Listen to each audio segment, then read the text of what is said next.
Hey there, you're listening to You Still Going On About That with Rob Israel and Joseph K. You can find us anywhere you could download podcasts. You could also find us on Instagram, Twitter, and Facebook at YSGOAT. Thanks for listening.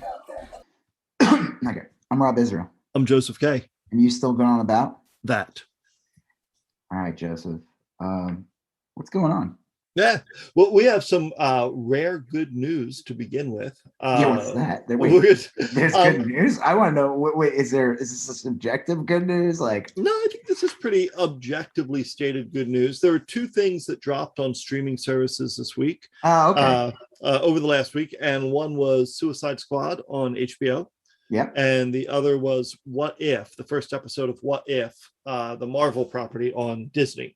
So, besides some mild, entertaining distractions, is there any other good news? Oh, no, it's all bad after that. Like reality itself is just yeah. Well, the big thing we'll talk about, and this will probably be the majority of what we talk about tonight, is the situations in Texas and Florida and the governors there and their insistence on not allowing local decisions regarding masks, and in that they are making them not allow them to have masks. Yeah. The governors are.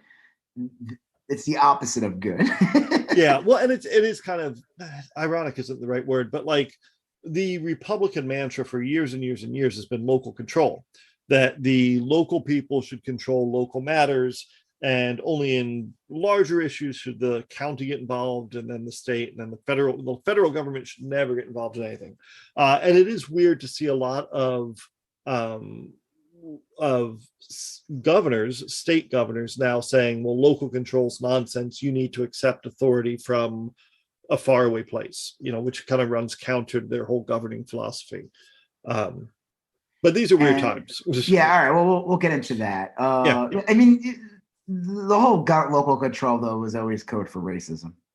Yeah. Actually, it seems to be. It's like the majority of it was usually like, you should let local stuff, state rights and all that stuff. Yeah, like Jim Crow stuff. We want to be allowed to be bigots, and yeah. But I think that is probably that's kind of like been the root of it the past century in this country. Yeah, honestly, I haven't thought about it, but that feels right. That's when the Republicans are usually okay with that. So when it involves a deadly pandemic that's killing people, we're good. Well, and then we'll finish up by talking about Andrew Cuomo, which is another kind of that's a weird story. There's kind of like a little nuance there that maybe surprising. So anyway, that's kind of the bulk of what we were talking about. There's a bunch of other stuff going on, but we're going to focus mostly on these things. All right, well, let's talk about the fun stuff first. Yeah. The COVID. No, I was kidding. That's right. Let's talk about What If first, real quick. So What If just premiered on Disney Plus. They've been talking about this show for they announced this like 2 or 3 years ago, and I remember seeing like a clip like a year and a half ago. Like they showed you like a little teaser, and it looked good. And yeah, I mean, I don't know what to say. It was awesome. I mean, What If was one of my more favorite comics growing up, where it was just like an alternate reality. So like the stories like it would be like a big event in the Marvel universe, and it'd be like, what if Wolverine like ate a hot dog instead of a hamburger that day? Right. No, it's usually like, what if the X-Men lost Inferno, which was like a really cool storyline. And usually things with What If, they always had kind of like horrific end, like always like characters died. There was always like, sometimes they didn't, sometimes they had a positive thing, but most of the time it was almost like a Tales of the Crypt kind of thing. Yeah. Like it would take dark turns, or like, what if this character lived? And you're like, oh, that's actually not bad. Then you realize, no, it's bad. Right. Yeah. It was always like a kind of because I remember these as well. It was like an M. Night Shyamalan / Twilight Zone ending where it didn't work out well. Yeah. Yeah. They would do these type of things, and it was always a fun series. And it was they've released them over the years. So it's kind of awesome that they're doing this now on Disney Plus. It's an animated series, and it looks amazing. I don't know what the budget is on it, but man, I'm glad they took their time with it. It is, the first episode alone was like beautiful. Like it just looked really sharp. Like the animation just flows. I mean, it's like a weird, like in the past they would try doing this like kind of it's computer animation, but they try to make it look like a cartoon, and sometimes it just didn't translate. Right. It's like you knew it was CGI. You just knew it was like a CGI that they just kind of added a cell shading to. Mm-hmm. And do you remember that video game on Dreamcast? It was the one where you like spray painted things. Oh, Jet Grind Radio. Yeah, Or that Jet game Set was Radio Future. Yeah. That's kind of like one of the first like real like cell shading type thing where it was like a mix of animation and CGI. Yeah. I still have that game. I have it on the Xbox Arcade, and it's amazing. It's real fun. Yeah, I'm sure I haven't played it in like 2 decades. I'm sure it holds up really well though. It surprisingly does. I mean, it's like it's not as frenetic as modern video games where there's always shit happening, but it is really fun. But it's smooth, right? Like the way it moves and everything is probably like, yeah. So yeah, it just looks awesome. It reminds me, I mean, this one takes place. This is what if Peggy Carter became Captain America or Captain Carter. I guess it's kind of funny. They didn't call her Captain Britain. Right, yeah. Sense. But there's another character called Captain Britain. Yes. So I guess they wanted to like not confuse because they're going to eventually release that character at some point. And Steve Rogers became the Iron Giant instead of... Kind of. He became the Hydra Stomper. Yeah. He basically kind of looked like the guy, the bad guy, Obadiah Stane, and the first Iron Man, yeah, Ironmonger. He's like a prototype Iron Man, and yeah, it's like, Tony Stark's dad I mean, created him. His dad made an Iron Man outfit for him. Sure, yeah. Why not? Who cares? Don't think about it too much. It's fun. Yeah, the episode was so fun, and it's pretty quick. I was able to watch it twice. I watched it once, and then I watched it again, and it reminded me a lot of the best parts of Love, Death, and Robots. Yep. And it had kind of a Hellboy-ish plot. This particular episode did. Reminded me of like a Hellboy type of. Well, yeah, because Red Skull and then like the tentacle creature. And like that. So basically, they show you that the one change where in the original movie, I guess Peggy Carter leaves the room and sits behind the glass. Yes. She can't interact with what happens when the guy kills the doctor and everything. Right. But she decides to stay, and she's able to kill the guy and then unfortunately Steve gets shot in the process, so he can't, and then like what's his name? Howard Stark's like, yeah, I'm the guy who pushes the buttons. I'm not right, yeah. Not becoming Captain America. And Bradley Whitford, the general, voiced by Bradley Whitford, the guy from Handmaid's Tale. He's the he's like the artsy guy. Yes. Did you finish the season? I watched like 2 or 3 episodes. What is it? Season 4 it's on right now? Yeah, you gotta finish that. I watched the last one. I did watch the last episode. I kind of jumped that last ahead. Episode was so good. Yes, and the last one was amazing. You know what, were they I won't. Yeah, let's not talk. Yeah. We'll talk about that another time. You should watch the whole season, but yeah, that last episode was very satisfying. He's in it, and he's kind of like the douchebag guy who's like doubts her because she's a Goyle. Yeah. It's a little, that's the one part I didn't love, is that it's a little heavy on the, you can't be a hero, you'll break a nail, you know? Yeah. It's like, well, I mean, to be fair, it was like the early 40s. Sure, and it's a, it's a yeah, truncated. They basically took the first Captain America movie with all the changes, with her being in place and shifting things around, and able to just kind of mash it down into like 25 minutes or 30 minutes. Yeah. I like it so far. So far, so good. I'm excited for the next one. I don't know what the next one they're doing. I just knew it was Peggy Carter was going to be the first one. Yep. There's going to be like one where like, what if, what's the Black Panther's name? T'Challa. Yeah. If he basically went to space and basically became Star-Lord. Oh, okay. Yeah. And Chadwick Boseman did do the voice, so this is technically his last. Oh, that's cool. So I didn't it's realize gonna be that. like kind of an eerie episode. Yeah. Yeah, there's all kinds of cool stuff. There's like, what if like Iron Man was saved by Killmonger? Yep. After like when in the first Iron Man movie when he's attacked by like the terrorists and they capture him, but instead in this version we'll see how it is. Supposedly Killmonger saves Iron Man, and it just changes the entire Marvel universe that way. Well, the opening montage had a lot of like glimpses of the stories they're going to tell. There was like Spider-Man in the trench coat that looked kind of interesting. No, Spider-Man basically wearing Doctor Strange's cloak. Oh, that's right. Yeah, I'm sorry. Yeah, and there's a zombie. Yep. A zombie. Awesome. Yep. Yeah, there's a whole zombie series they did in the past where I remember that. Yeah. I didn't read it, but I remember that being an event. That was a fun storyline, actually. It was a lot better than I thought it would be. So, I mean, I don't really have anything to say about it. I think it's cool. The one interesting thing about this, I don't think people realize that the timing of this release was done on purpose after Loki. Oh, okay. That the theory going around is that there are going to be elements of these shows that are going to show up. Supposedly, what's her face is cast in Doctor Strange, Multiverse of Madness, and they think that she's going to be playing Captain Carter. Okay. Haley Atwell is casted, has going to be in this movie. So, in the What If comics, they never really like went anywhere else. It was just like a one and done thing, and each issue would just focus on a storyline in the past. And then over the years with Marvel and stuff, they created like a multiverse and that there would be like different versions of things.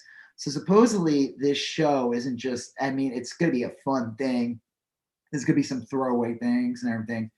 But supposedly this show is meant to still feed into future potential storylines in Marvel. And that's why there's all these kinds of theories about like what's his face is going to take over as Black Panther, but the rumor is Shuri's going to take over, but like that they're going to bring back Killmonger. That makes sense. That he's not 100% like he's killed and he dies in the end of Black Panther, but and it might be better just to keep him dead. It makes like story better, but at the same time, people like him and stuff. It can't hurt to bring him back, and whatever happens in this episode could lead to like, hey, there is a Killmonger alive out there. Yeah, I think that's interesting you say that, because you're right about it following Loki so quickly, because in the opening scenes they say like each decision can basically create a variant, and they that's the first thing I thought. It's if I had seen this prior to Loki, I would have been like, oh, this is literally just what if. Like, oh, that'd have been cool. But like I said, the comics were mostly throwaway, but from what I heard, and again, a lot of this could be bullshit, that this is not throwaway. That and the way they do things with the Marvel, with Disney Plus, with these things, even though it's animated, that there's still like going to be some impact on the overall MCU. Right. So I think that's cool. I mean, if none of it comes out, who cares? I still enjoyed the Captain Carter episode. It was still awesome. I like that one part when like they go on the train and because in the original Captain America movie, that's when Bucky died, is he felt he fell off the train basically, and that's Winter Soldier. They found him, brought him back to life or whatever. He was missing an arm and everything. In this one, she grabs him, saves him, and he goes, wow, it's like you almost tore my arm off. Yeah, that was pretty good. Yeah, it was just real fun, and I don't have anything even mildly negative to say about it. It was real good all the way through. It just looks so good though. Like from the her jumping from the planes and everything, and like working with the Iron Giant Steve Rogers. Yeah, it was just all real good and fun, and it was like it just felt like it felt like a really good Marvel property. I look forward to the next episodes. Like I said, hey, listen, if it does feed into the MCU in any way or future movies or something awesome. That's cool. Not whatever. It was still enjoyable. But like I said, with Loki, the way season 1 ended of Loki, where the variants split off and everything is chaotic, it'd actually be kind of cool if you find out, actually, this is a result of what was her name? Sylvie, which she did. By killing Mortis or whatever the hell he was, King or whatever he was going by, that character. Yeah. Okay, so one down. The other one was Suicide Squad. The Suicide Squad. Yeah. James Gunn movie. I tweeted a thing today, and I want people to be aware that I really enjoyed this movie, and I would like to thank the alt-right Nazi trolls that got James Gunn fired like 3 years ago from Disney. if it weren't for them and their ability to get him by posting tasteless tweets that he made back in like 2007 or whatever, he would never have gotten the chance to get out of his contract because he was technically fired, and then got scooped up immediately by DC and Warner Brothers, and that's where the Suicide Squad, like literally within like a month after, or not even, like literally like in a couple of weeks after that all went down, they announced that he was directing the Suicide Squad. Yeah. And I thought that was hysterical because when the first Suicide Squad movie came out, which was a fucking mess. Yeah. I mean, I didn't hate it. I saw it in the theater, like we had a work event and they paid for us to go. And I actually kind of enjoyed it in comparison to Batman versus Superman, which was just garbage, like just boring garbage, except for a couple of scenes. Suicide Squad was actually like, I mean, it was super dumb. Like the dumb witch character was really stupid. Yeah. But I overall, like, I didn't hate it. Like, it's not good. But I thought it was a stupid movie, but I loved the individual parts of it. It was like it was entertaining. Like, yeah obviously, if you're like a serious like filmmaker, you will despise this movie because it was clearly edited by 5 different commercial like editing. Like, they literally farmed out the editing. Like, that's why that guy, David Ayers or whatever, said, like, he was complaining, like, Zack Snyder got to do his Snyder cut. They're like, well, I get to do my Suicide cut. And they're like, yeah, that ain't ever happening. But, which is funny because, at the end of the day, the first Suicide Squad movie made a shit ton of money. Oh, yeah. It made, like, I think it made double what Batman Superman made. I'll tell you, I and this is kind of a fucked up way to enjoy a movie, but I love, like, watching scenes from the original Suicide Squad because that's YouTube. How it was edited. Yeah, it was edited to just be scenes. It is. It's almost like they took, I don't know, 18 different trailers and made a movie out of it. They hired basically trailer houses to edit the movie, and it shows. And if you try to watch the whole thing start to finish, it doesn't make much sense. It's not very good. It's not very good. There's lots of like, it's like Swiss cheese, but this movie's awesome. This movie was great. Like I said, the Suicide Squad, the James Gunn version. I just want to thank the Nazi alt-right trolls that tried to get him fired. Yeah. Disney was smart to hire him right back because all these directors from Disney were like, yeah, we're not going to direct Guardians 3. Like, they were hoping like Tiki Watiti, is that his name? Yeah. That's not it, but that's very close. I can't butcher his name. Titty Kaka. Titty Kaka. Taika Waititi. Yeah, they were hoping that he would do it, and he's like, I'm not doing it. Yeah. It was just kind of funny because he actually has a cameo in Suicide Squad. Yeah. He plays Ratcatcher's dad. Right. Yeah. This movie was great. I loved it a whole lot. I've seen it a couple times already. I watched it twice, and I definitely am going to watch it. Like, I want to watch it twice more. Like, you ever seen those cat ads? Yeah, right. For Broadway, that old lady. Yeah. I want to see it twice more. I'll see it again and again. I would definitely watch it again. I enjoyed it. Well, I watched it all the way through twice, and I watched a few clips of it again, like just sort of flipping through. It's really great. It is definitely, I mean, I enjoyed Shazam. Yep. But I will say Shazam, regardless of what anyone says, Shazam's like a weird movie in that, like, it was more like nothing wrong with it. Like, a little more, had some gruesome scenes in it.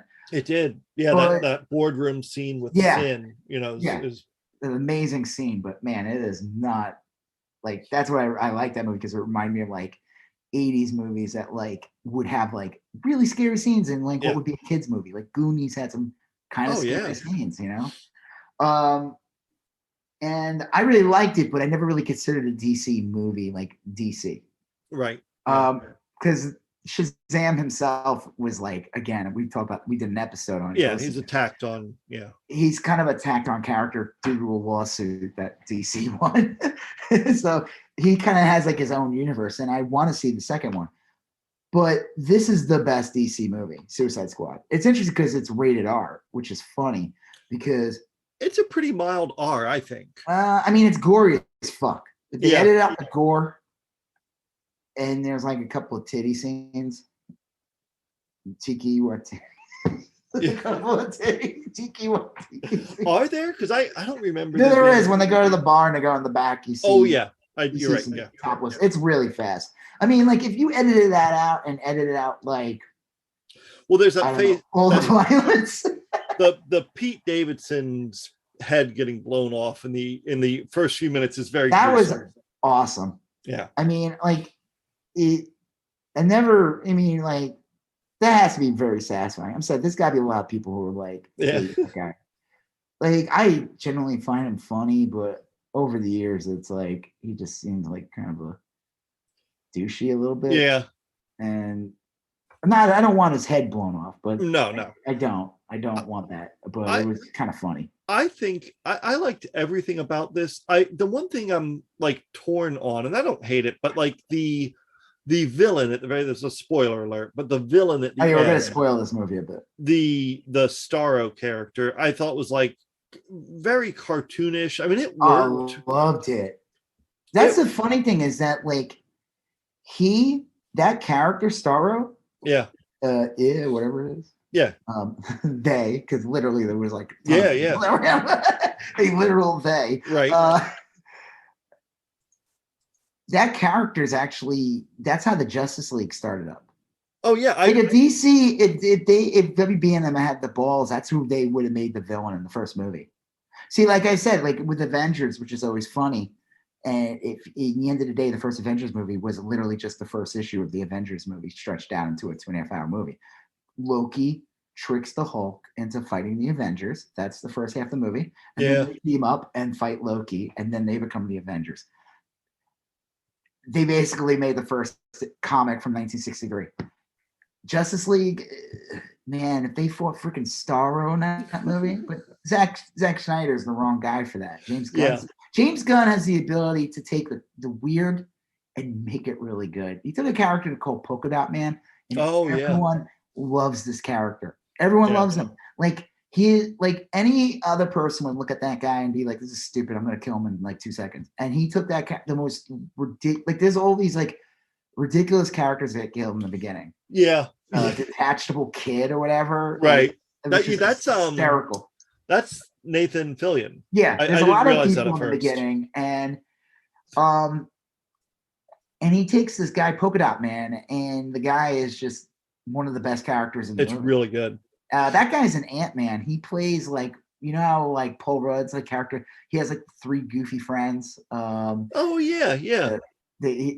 forgot. Like he's like the Russian guy. Oh, that's funny. Yeah, the hacker or whatever. Yeah, he's go ahead. What? I was gonna say this isn't the best example. There's a lot of flaws with this, but like it reminded me a lot of Guardians of the Galaxy. This movie. Well, yeah. In that, like, I mean, for obvious reasons, but like it did take a character like Polka Dot Man and like Ratcatcher 2 is kind of a weird character and made them so awesome. And like if I just looked on paper at Guardians of the Galaxy before I saw the movie and I'm like this fucking raccoon and a tree and stuff, it just didn't seem like it was going to work well in a film, and it completely did. So it reminded me a lot of that in that way. Yeah, I know. Like the characters that like I liked everyone. But like Ratcatcher like steals the movie. Oh, she's awesome. Great. She was great. The shark is great. I like John Cena, and he's a douchebag. Yeah, he's real good. Everybody is like really good in it. Flag is great. Like he gets to actually do stuff. See, that's the thing. Like people say that like James Gunn, this is just a complete reboot, and it's like almost like they wanted to distance themselves from the first Suicide Squad movie. But I don't think they actually distance themselves from it that much. You still have. Like when Harley gets captured, like she's brought in the beginning. I like that. They're like, "What did you get you for?" Oh, I had road rage, but in a bank or something. Yeah, she robbed the bank, but it was road rage. She sees Captain Boomerang. She sees Flag. She acknowledges their past relationships. Amanda Waller's in it. Like she seemed. That's another thing I thought was a little weird. She seemed like a much different character She's pretty horrible in the first movie. Yeah, but she seemed super horrible in this one, like comically horrible. Well, yeah. I mean, well, there was a lot of stress in it. I mean, it was definitely more brutal because one, it's a radar movie, so her character can take it where she's literally going to blow people up. Like, I remember the first movie, she's like in the meeting, and then like the witch lady comes and she like quickly says she's like stabbing with a knife. And I'm like, this scene's crazy. And she like goes in and just kills everybody because in the first movie, there's like these weird like zombies or whatever they were. And she literally kills a bunch of workers or something so that they can't. That's true. She's a bad character, and she's bad in this one. She's just gets a better performance in this one because it also flows better. Yeah. This is an actual movie. There's some things in it, like that opening scene's hysterical. Michael Rooker has a great little scene in the beginning. The weasel, which was gross. That was they said harmless. They said he ate 27 children. Yeah. What? They said they modeled him after Bill the cat from old Bloom County. Oh yeah, totally. He was modeled what's his face, who also does Rocket Raccoon, not the voice, but James Gunn's brother. Okay, I was gonna say he played Kirk on Gilmore Girls. I hate him so much on that show. His character used to make me mad. I don't know why. I think you were supposed to be really annoyed by him. What I love about this movie ties into his first major movie. James Gunn did stuff for Trauma, and one of the things he did was his first movie and I think he wrote. I don't think he directed, but he wrote it. Romeo and Juliet. Oh, okay. And his brother is in that movie. He plays like one of the family members or something. Sure. He has like this bizarre hair with like 3 or 4 braids, like his hair is shaved bald, and he's got like these ponytails. And I'm like, holy shit. He modeled the Thinker, who has those metal rods sticking out of his head. Peter Capaldi's character, Yeah. And it looks like his brother's character in Romeo and Juliet in a weird way. I tried finding a good photo of it. I was trying to put same energy and see if you could see what I'm talking about. I thought that was like a cool little it's funny too because James Gunn uses Lloyd Kaufman kind of like his Lloyd Kaufman shows up in Guardians of the Galaxy in the background.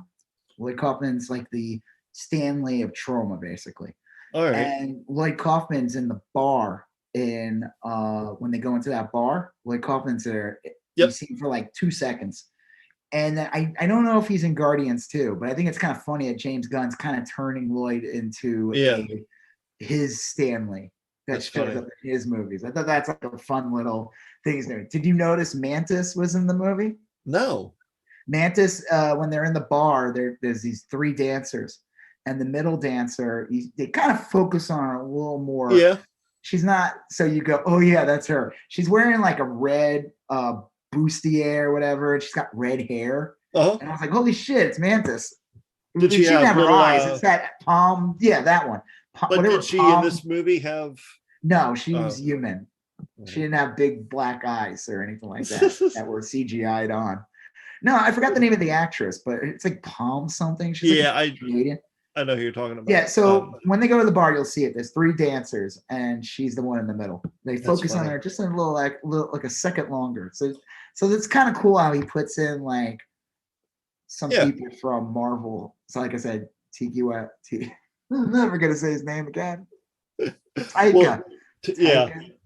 Taika Waititi. Yeah. Something like that. That was kind of cool. Yeah, it was awesome. I mean, we want to talk about other things, but like the Harley Quinn stuff, like everyone, it's like perfectly paced too. They're able to handle all the different characters and give them a solid storyline. Like Harley Quinn is interesting in it. She's not the star of it. She definitely has a major stuff. The whole thing with her with the dictator is fucking hysterical. It is very funny with the music and everything. There's things like weird. Like I don't want to spoil everything. If you have HBO Max, go watch it. If you have it, I mean, if you're in an area where the movie theaters aren't, if they're open and you're okay with going to theater, definitely see this. Definitely see it before they shut things down again, because they're going to shut things down. They are. Like, imagine the movie industry is freaking the fuck out. Like the movie didn't do that great. It didn't do that great. And all these like right-wing trolls hate this movie. They hate it. Yeah, yeah. And their reasons for hating it is bullshit because the movie's great. It's a I'm great not movie. saying it as like a James Gunn stan. Like I would have no problem saying I didn't care for James Gunn did a movie. I don't know if he directed or not, but the one with like the kid is like an evil Superman. Oh yeah. What was that called? It had like a one-word title. Jeez. I mean, I'll just look at like it was okay. You know, it was like okay. It wasn't like so I'm not like I mean, I like James Gunn because I like the stuff he makes. Yeah, it was okay. It was all right, you know? Like it was what it was. I think there was some things about it that I would have, but like, and I don't like his Scooby-Doo movies. No, this was great. Honestly, Slither's great. That one with the guy from The Office, where he plays like a crazy person becomes a superhero. With Elliot Page is in it. That was pre Guardians of the Galaxy, and then obviously the Guardians of the Galaxy movie. This movie's that scene when King Shark rips the guy in half and the lightning strikes is so crazy. So yeah, I mean, like King Shark was awesome. I like that they went with it. I like the design they went with him. I like that he's not like buffed out. No, he's wearing like board shorts, and he's like kind of cute, actually. He like, is. He would make a great plush toy. My kid, who is 10, going on 11, was wandering in and out of the room the second time I watched it, and she wandered in towards the end. And she's like, "Oh, is that a shark?" And she just sort of hung around. It was really, really. I mean, like, it's just a great character, and it's like obviously very fierce and vicious, but it's like kind of like schlubby and cute. Yeah, I like that. I think that's really funny. It's voiced by Sylvester Stallone, probably the best work he did in like a decade. Yeah. I love though when the Starro character is dropping his like little so the Starro villain. Basically the whole plot is you find out like this country was run by a dictatorship that basically was willing to work with the Americans. Yeah. And it's kind of interesting because this movie, if you watch it, I could see right wingers hating this movie because it kind of talks about how it's like a good parable to like what the United States has done to South America for the past 100, 200 years, where they would, prop up a dictator in a country. And if that dictator was willing to go along with what the United States wanted to do, we let them be the dictator family. And then, revolutionaries would come and we would hate them. Yeah. And the dictator family basically allowed this alien that the United States found, and they kept it in that building. Yeah. And it was like Project Starro or whatever. Yeah, yeah, yeah. So I guess what the initial mission was to send the Suicide Squad to come in and basically take out this unfriendly, not friendly to American new dictator because they killed the family basically. Right. And they were in charge now. And they wanted to cover up any American involvement in that project. Right. And they wanted to they looked at it and said Starro was basically like our nuclear missile. Yeah. Which probably would have backfired. Probably. And then there was these rebels that were, going to help the Suicide Squad. And that scene is probably one of the crazier, funnier scenes. It's so good. So do you remember Predator? Oh, yeah. First Predator movie. This scene reminds me of that. Do you remember when, in the beginning, they go into a village and just kill, yeah, would be, considered, gorillas or whatever the word. I don't, yeah. I hate. And it's just, this crazy scene where they just wipe them all out very quickly. Carl Weathers on Jesse's body. It's like 80s on steroids. Oh, yeah. And then the Predator comes and just fucking kills them all. Right? This scene kind of reminds me of that, where they go into a village and they just kill everybody except there's a fucking twisted punchline. It is. It's so good too. It's like, I mean, we're spoiling the movie. Basically, watch the movie. Yep. Okay, spoiler. 1, 2, 3. it's revealed that Rick Flag was not captured but saved by them, and they were actually friendlies. And Peacemaker and Bloodsport and all them basically wiped out the entire village and killed everybody. And it was their allies. It is a little weird when they first start. They move into this village and they start. They were ordered, right? Didn't Waller order them to kill them though? Waller said, "Kill everyone that gets in your way," or something like that. It was like kind of an ambiguous instruction.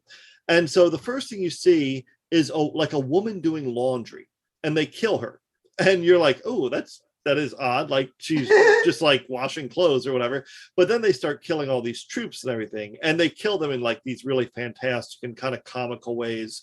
One guy gets like flamethrowered. A lot of guys get like blow darted.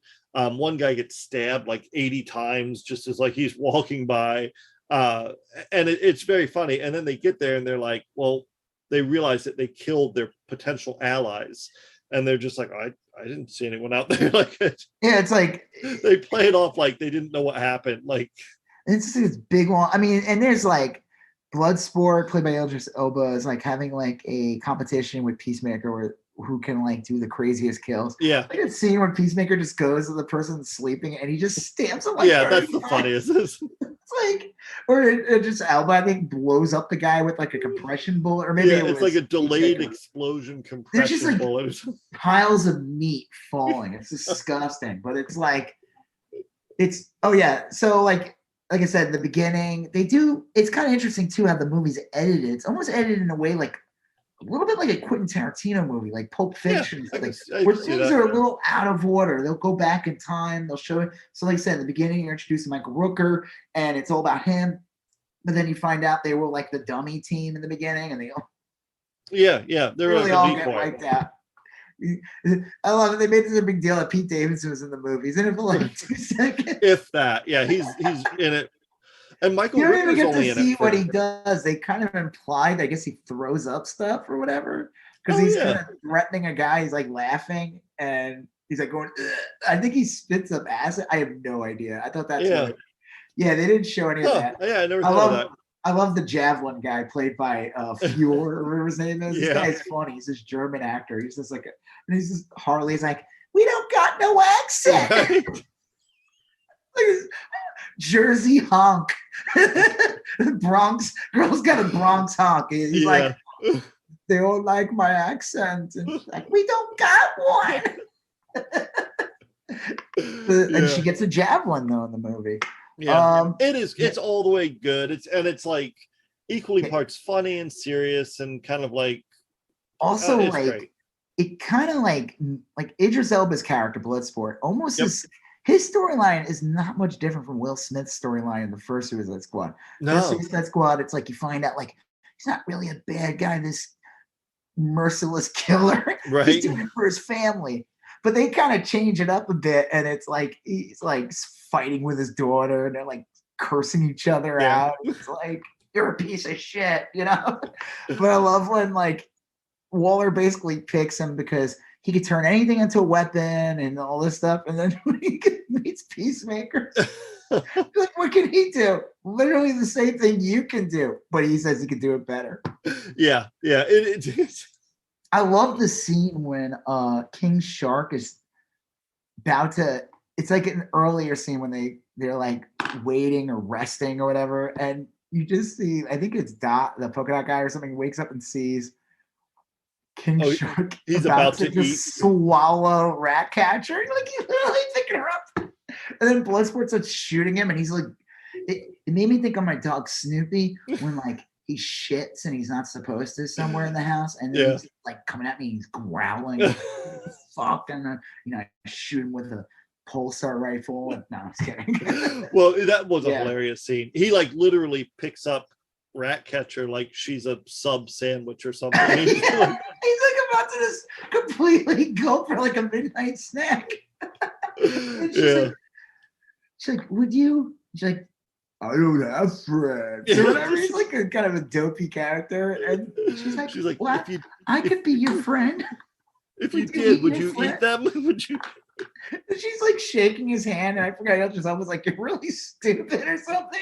And she's just like you could just tear her arm right off. She's so little. She's so good in the movie. She's like the rats. If you don't like rats, man, this is not your movie. That rat, Sebastian, I love Sebastian. Sebastian was the best. Yeah. Bloodsport. Wait, go ahead. One of the Twitter accounts I follow does this ongoing bit called like spoilers without context, and the spoilers without context for Suicide Squad were a picture of Patrick the starfish and Ratatouille. And like I did a one of said like Suicide Squad in 4 images. Oh, which Ratatouille was one, Patrick was one. Okay. Man, I don't even remember what I picked for the other 2. Yeah. Let's see if I have it. Like that whole like explain this in 4 images. I didn't see that, but I'm trying to think like what the other 2 were. I think I might have put the trauma guy for. Oh, okay. Yeah. I know I did Jabberjaw. Oh yeah, nice. John Cena. Nice. But as like in his wrestling character. Right. And one person wrote, I can't see that 4th image. Because I guess that's like his catchphrase from wrestling. I wasn't watching wrestling anymore, but his whole catchphrase was "You can't see me." Oh, that's funny. So people would always have these like stupid memes of like John Cena's in his image, and it would be blank.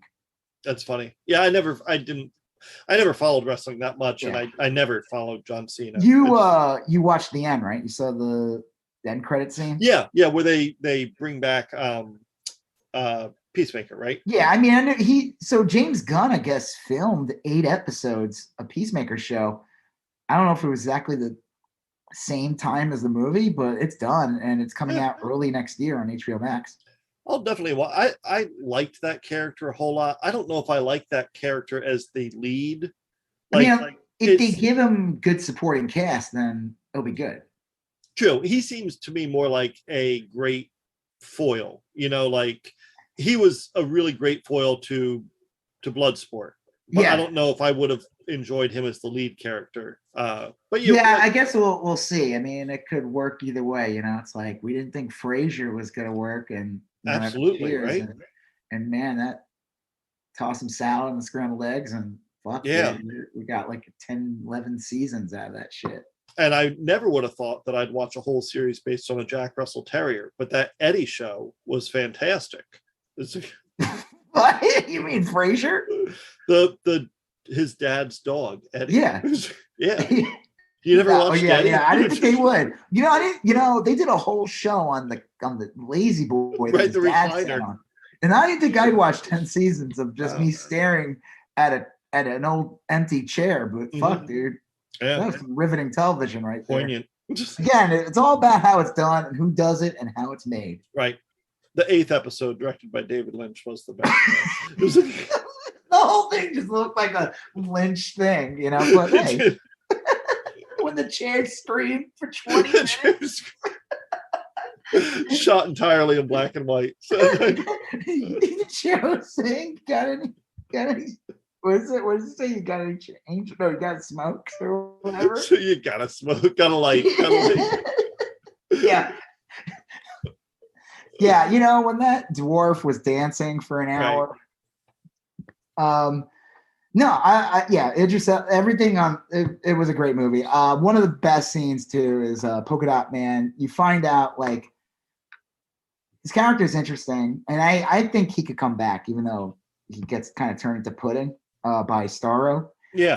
Because he gets crushed. But sorry, spoilers again.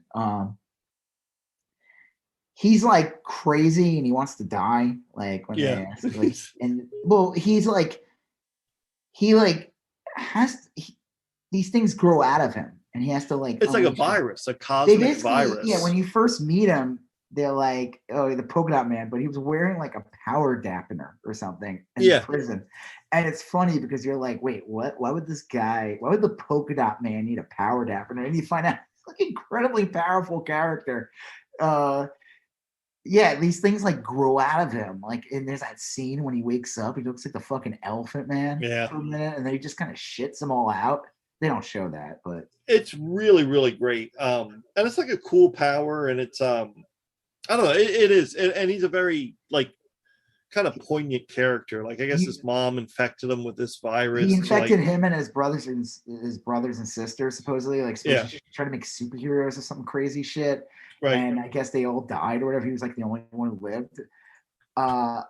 You find out that his mom has fucked him up so bad that literally that's all he sees is his mother. Yeah. And that scene when they show everyone in the Suicide Squad, right, as his mom. That's a great one. And I love the King Shark version of his mom, because they're all kind of doing, even though it's the same woman, they like, it's insane looking scene. Like you got the Peacemaker, the Bloodsport, everyone. King Shark character seems like a butterfly one and the face moves, but it's that woman. Yeah. And then when they're at the club and he's dancing in the middle, it's all his mom. This poor woman they casted is like, and then when he fights Starro in the end, yeah, he's attacking his mom. Like, his mom is really destroying the city. Crazy, yeah. I love Starro. Like I said, all right. I mean, we'll wrap this up, but like, you know, you get the right people to work on something. You get the most craziest things to work. You know, like, good cast. I mean, I guess some could say, like, could Starro be in a Justice League movie? And the question is, like, you know, who knows? Like, the stakes are higher for the studio. These are like proven characters to them, and they don't want to do anything that's gonna like rock the boat. But I think that's bullshit. Starro could work in a Justice League movie. Oh yeah, it's easier to write it off in like Suicide Squad because it's like got James Gunn's name attached to it, so it's like already weird. And then you got like, you know, Polka Dot Man and Ratcatcher and all these characters, so it comes a little. So it's like it's easier to take risks. And I think like the Marvel universe, MCU movie universe worked as good as it was too, was because Disney or whatever MCU, they didn't have the rights to X-Men in the beginning. They didn't have the rights to Spider-Man or Fantastic Four. So it forced them to like go to B level and C level characters, and they made it work. And I think this movie kind of shows that too. It's like Ratcatcher is a better character than anyone in that Justice League movie. Yeah. I'm honestly, all of these characters would be interesting in their own property. You know, I mean, like, I mean, they work off each other. But like I said, you know, like, you're saying about the Peacemaker. I think if you have the right people, it's like, who would have thought a Loki show would be good, you know? True. Yeah.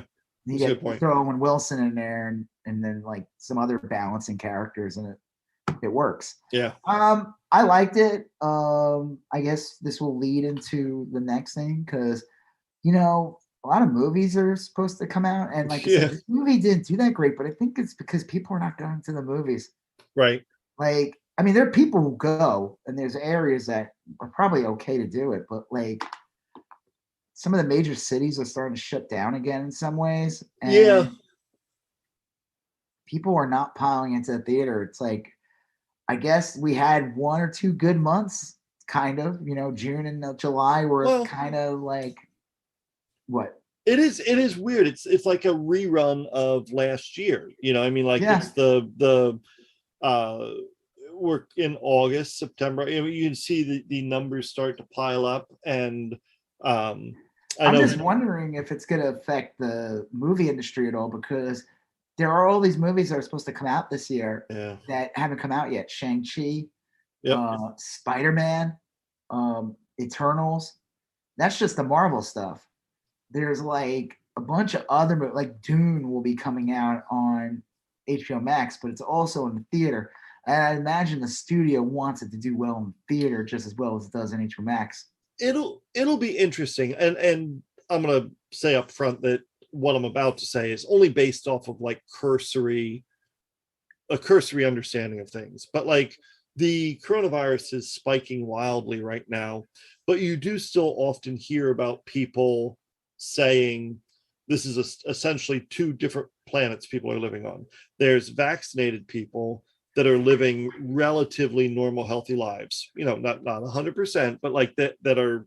Well, I think like the ones who are single and don't have kids is a different story. And then if you're a 25-year-old and you're vaccinated, you could pretty much like live your life without worry about too much. Well, yeah, I mean, I think that's probably true. You know, I mean, like you take basic precautions, but if I'm speaking very broadly without getting into little nuances. Yeah, I got you. Vaccinated folk are staying safe and living relatively normal lives. Unvaccinated folk are the type that wind up going to a truck pull or a tractor rally or a pig race, a possum race, or a church or shit kicker contest, and then they you see like 12 of them drop dead within a week. So a crystal right. oils club, yeah. Convention. So, but I think that's it. So like, how will movies do? Like, they're not going to do nearly as well as they would have done previously. Well, the thing is, they might end up shutting down theaters in major cities again, because I don't know. Again, a lot of this could have been preventable. That's the thing people need to understand. They're like, why is this happening again? I can't put 2 and 2 together. I have no ability to understand these things.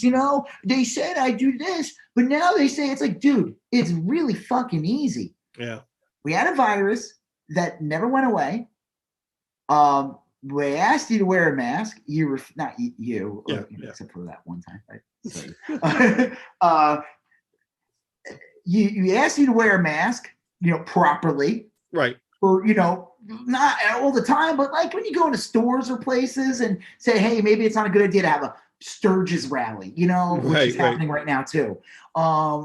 Maybe it's not a good idea to do these things. These especially maybe it's not a good idea to pack offices when you have the ability to do Zoom calls or pack schools. Or if you're going to have schools, don't be a ghoul and say, oh, I will starve the school money if the schools try to put masks in, which is what's going on in Florida and in Texas, and I'm sure other red states, where they completely politicized this virus. That's why if people got vaccinated and there wasn't this misinformation machine, if you just had 10% more people got vaccinated in this country, I feel like we would have been in a much different situation. If the CDC didn't say back in March or April, or it was really, it feels like a long time ago, where they were like, if you're vaccinated, you don't have to wear a mask. Very stupid, a very poor, the people who made that decision did not read the room. They did not read they didn't read the room. They live in a bubble. They're not aware, or they didn't care. I think they didn't read the room. There's a massive anti-vaxxer movement in this country. It's insane how bad it is. Yeah. And how much it's grown over the decade, and how misinformation spreads like wildfire on social media, on all medias, basically, by nefarious right-wing groups and weird, conspiracy groups. And this could have been avoided. Is what I'm saying. The Delta variant, when things start shutting down and people start complaining and crying, some of them get violent, as we saw in Tennessee. Yeah.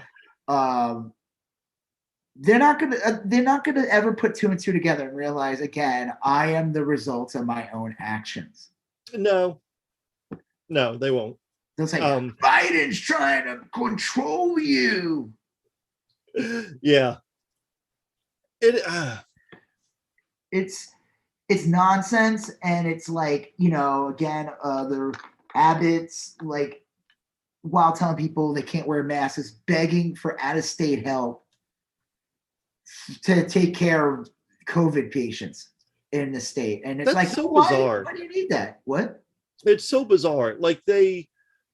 They're clearly,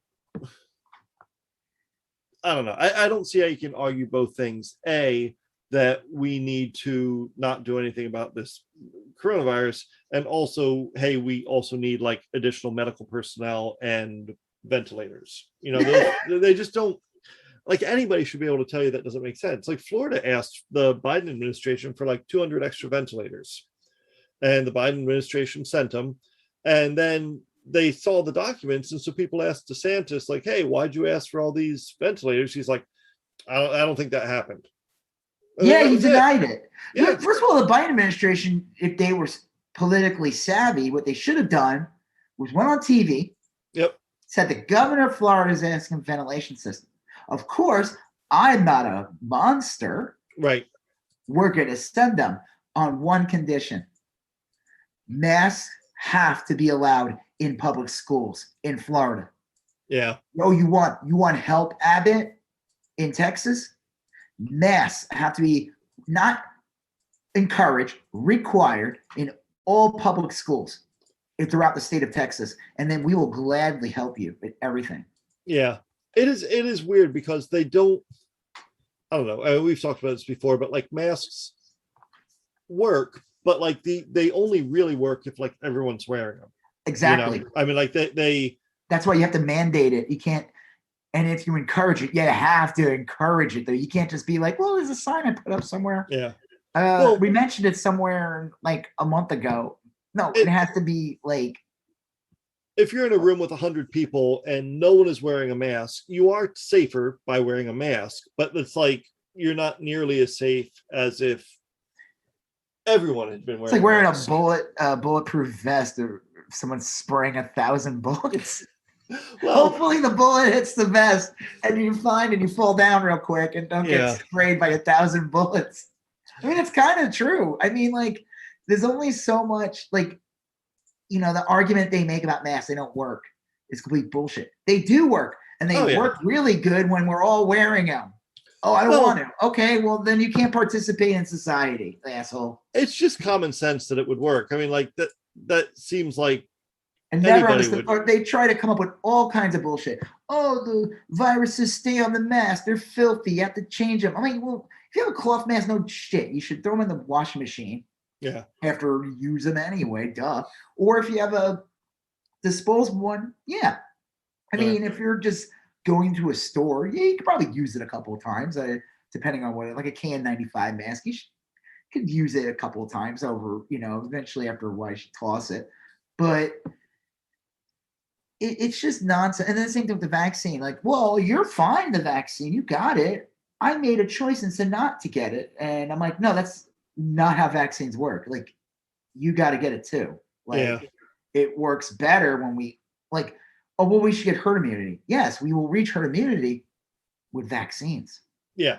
That's what herd immunity is. Not let's throw a million people into the fire and hopefully we have herd immunity. Well, you would think people would understand that too, because like there is no herd immunity to the flu, even though we've all caught it. You know, I mean, like there's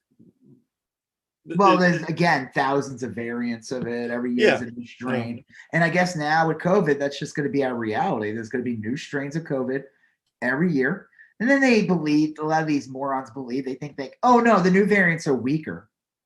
No, they're not. Where are they getting this I haven't really seen any evidence. If anything, I don't know if they're deadlier, but they're deadlier because it spreads quicker. That's the thing that people don't realize about the Delta variant and everything. It spreads. It has a higher transmission rate. Yeah. And the dormant period's lower. So in theory, it's actually worse because, well, again, it spreads quicker. So you went from something that was already highly contagious to now something that is like way easier. And you have these two fucking ghouls that are trying to destroy public education. DeSantis is outright using a Republican BS thing, a scheme to get people to use vouchers. Yeah.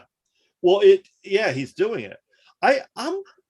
DeSantis is kind of a weird example. His poll numbers, I know this is kind of like a meaningless statistic this far out, but he's sinking in the polls. Do you know he was only elected by like 30,000 votes? Yeah. And that Andrew Gilliam, we've talked about this before. He fucked up. Yeah. That guy, he left a lot of There's money in the bank. Definitely something shady about him. Like, he didn't really put up a fight. You said he had like a ton of money left over. Yep. Yeah. Found the guy like on drugs like a year later in a hotel. Yeah. I mean, not saying like, oh, that would made him a terrible governor. I think if anything, I don't know, maybe it's not him his shit together. Yeah, that is the thing, is he didn't have his shit together. He was real charismatic. I still like the guy. Really, that debate I watched the Florida debate, and my God, DeSantis was such a milksop. Like, I was like, who would vote for this fucking guy? He's a loser. Like, and he still is. And the joke is, he thinks he goes on Fox all the time. They put on these like fake. Yeah. They could try to make him look presidential, and they put on like people like will cheer for everything he says. It's like all fake. They it's like his staff in the audience and they're cheering. It's like Yeah. It's like when Bill Maher would do a live show when he wasn't allowed to have people Yeah. in the audience, so he would have like his staff clapping. It's like pathetic. It's like the Jeb Bush camp. Please clap. Yeah. But DeSantis is not like, he's not this like invulnerable politician. In theory, if Democrats get a good politician, he should lose. And he should lose just on this alone, just from what he's doing with the schools. Yeah. I have a good feeling about the Democrats' chance. They're running, Nikki Fried and Charlie Crist are both running against Ron DeSantis, and they're both good in different ways. You know, I probably like Nikki Fried a little better. Charlie Crist is beating DeSantis in the polls right now. Good, I guess. I mean, I forgot there was Rick Scott was the governor for years. Yeah. The fact that they voted in Rick Scott is disgusting. Yeah. And before Rick Scott, it was Jeb Bush. You know, I mean, it was... No, it was Charlie Crist. Oh, yeah, I'm sorry. Jeb Bush, Charlie Crist, right. Rick Scott, Ron DeSantis. And I don't know. I don't mind Crist. I like Nikki Fried a lot. But DeSantis is just sort of like... I think he's very popular nationally among the far right, but I don't know that he's super popular in Florida amongst the average Republican. I mean, maybe I'm being deluded, but I think he's beatable. I think Texas and Abbott, it's a different concern. I think that's with what they're doing with the so here's the funny thing too. So Abbott and DeSantis are like trying to out-chud each other. Yeah. And so they tried doing this quorum thing last weekend, because the Democrats are still out of the state. Right. And they tried doing this quorum and they couldn't do it. They couldn't do any of it because 10 of the Republicans are out with COVID. Yeah. I'm sorry. That's really funny. There was a period last week where it was like almost every day a Republican official in Texas was like in the hospital or had just died of the coronavirus. That was last week we talked about it. It was like a secretary of, I don't know what it was. Yeah. But he dropped dead. They were all like, it was literally like they were making fun of coronavirus on Facebook on Monday. And by Friday, they were planning a funeral, you know? They have GoFundMe's to pay for their funerals, which is, ironic, a level of irony that people never understand. Well, it is something, I mean, like, ultimately there's definitely some sort of organized effort to get people not to want to get vaccinated. There's been anti-vaxxers before. You had people saying, I don't want to get these regular vaccines because of A, B, or C, but that was always like a pretty small percentage of the population. Not in California, it wasn't. Well, that's true. Back. Things that were like gone for decades came back because these idiots weren't getting vaccinated. Remember smallpox broke out at Disney World once, and measles and stuff, like because of these anti-vaxxers. Yeah, measles is incredibly. They say measles is one of the most contagious viruses out there. Whatever, is it a disease or a virus? I don't know. I think it's a virus. Yeah, it's one of the most contagious, and it's not one to be downplayed. The measles is incredibly. It could have long-term effects on kids who get it. Like they can get like chicken pox. They always said, we back in the day, we didn't have chicken pox vaccine. You just got it. And you wanted to make sure the kid got it like 5 or younger, because older kids, it could make them sterile. Yeah, it is. Well, yeah. I'm thinking back now. It wasn't smallpox in Disney. You're right. It was measles. The measles was a big outbreak. Oh, okay. There. But like, there's always been like an anti-vax movement, but now it's like there's like a large, and I think one of the worst parts about this is if you've been a normal person most of your life, and then only recently did you get it in your head that the coronavirus vaccine is bad, then you're maybe likely in the future to think all vaccines are right. Bad. I get a lot of anti-vaxxer stuff. People, if I post anything on my Instagram about it, I'll get these people write me and I'll say, "Are you an anti-vaxxer?" "Oh no, I'm not. I'm just concerned about this one particular one. I'm like, I call bullshit. I call bullshit on you, 100%." And that'll be it. Is I wonder how many people going forward will become total anti-vaxxers because of this, and this, honestly, I think it was probably just started because like people wanted Trump to stay in power, and it just seemed like such a. Well, the ironic thing is, you remember all the Republicans and stuff, and I would hear people in our area say this shit too. Oh, COVID will go away when Biden's president. Okay, it didn't. It never did. Nice. It was here, and then now it's worse because you guys like suck. Well, do you think this is something I don't think enough people talk about this, and this may sound conspiratorial because it kind of is, but at the same time it's not. So you're getting like Biden administration comes in and excels, ramp speed, getting people vaccinated. Yes. And they do a really good job at it. I think they were like, it unfortunately slowed down because everybody wanted it, got it. Right. And when it's available for kids, you'll see a new burst because, but again, a lot of parents are not getting their kids vaccinated. The ones who are 17 and like 12 and over. Yep. A lot of people who have kids 12 and over are not vaccinated. Yeah, that is true. It's all these parents are not doing it. And it's like some of them are parents who got the vaccine and they like got sucked. Now they're anti-vaxxers. They got sucked in. I think the Republicans don't want this to work because one, they don't want Biden to succeed in anything. Sure. So they'll just literally blow up the planet to make sure of that. The other thing is, this is free for everyone. Yeah. It is literally the closest thing you'll ever have to free healthcare. Socialized healthcare. Yeah. And now people say, well, it's not free. No shit. It's not free. We know the government pays the pharmaceutical companies a lot of money and everything. We get that. But it's free for us to use. We are taxpayers. That's how taxes work. You pay taxes to the government, and the government uses that money to hopefully take care of the population. Yeah. Build. Yeah. Fix roads, whatever, rec center for kids. Yeah. Yeah. And the Republicans are like, no, we don't want government to work for people. And the fact that you have this thing where everyone's getting vaccinated and there's no fee for the person to come in. Yeah. Oh, tell me, if it wasn't free and it was Republican, you would have, not just would they make sure you have to get it, you would get a fine. It would cost you $50 at least to get the vaccine. And you would get fined if you didn't get it. I guarantee you they would try doing that. I don't think that's that whole thing is crazy. I think honestly that the simplest answer is the best. I think when the coronavirus started up, Trump played it down because he didn't want people to worry about it. He wanted to just charge on ahead with he wanted his amazing economy to continue. Right. He didn't want anything shut down. So he wanted people at his rallies. Yeah, wanted people at his rallies. That's the main one. People spending, didn't want kids home from school. He wanted everything to be normal. Churches packed. Yep. He had an election coming up.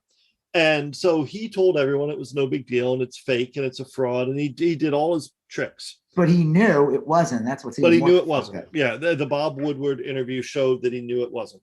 But by then it was too late. And so all Trump's little right-wing apparatchiks, the radio hosts and the Fox News, they started selling that same shit too. So then out of the blue, turns out the coronavirus really was important. And Trump tries to shift gears and says, I'm going to invent a vaccine and blah, blah, blah. But like by then, the car had been in motion. The train was chugging down the tracks. You can't just turn it around. I remember in like October, the right wing was trying to push this bullshit about like, oh, you're not going to take the vaccine. I'm like, what vaccine? There was no vaccine available. Yeah. The vaccine wasn't going to be ready before the election. Well, yeah, but then all these people are faced with these conflicting stories, which just led to even more confusion. They don't know what to believe or what to think. All they know is that they're pissed off. Everyone who voted for Trump is pissed off, and they think the world's against him. And they don't. And if someone says, "Hey, they don't want to do it. They don't want to do it." Especially if it's Biden. Yeah, Biden wants to give you a vaccine. No, I don't want to do it. But it's like the fucking toddler It's not mentality. really a vaccine. It's a this. It's this. It's They a have an toddler excuse for everything. mentality. The Yeah, same, all the arguments about it wasn't FDA approved. When right, most it's of gonna the get arguments approved. about masks, these are the same arguments people used to use against seatbelts. My kid, they're uncomfortable. My kid doesn't like it. What if my kid gets stuck in the car and the car's Yeah, on what if I fire and drive he off a can't? bridge and I have Yeah, to? and I need to get out real quick. Like all the arguments are used against other basic safety things. Like they've just been around forever. But the difference now is that people just 70 million people or however many voted for Trump are just super butthurt about life in general, and they don't want to play nice. They want everyone, and if they can figure out a way to own the libs, Yeah, they're going to be They'll own themselves in the yep, process. they're going to be all in. And these people, they the idea of like being shamed, it's like they don't get they getting filmed, getting featured on a YouTube video or a TikTok video, having a meltdown. They don't mind.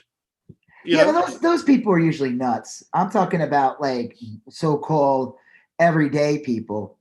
They're they have no shame. Like the crazy Karens and stuff. Yeah. Some of those people were mentally ill. I didn't like some of those videos. It was Some of them, like these are not the lady tearing up masks at Target.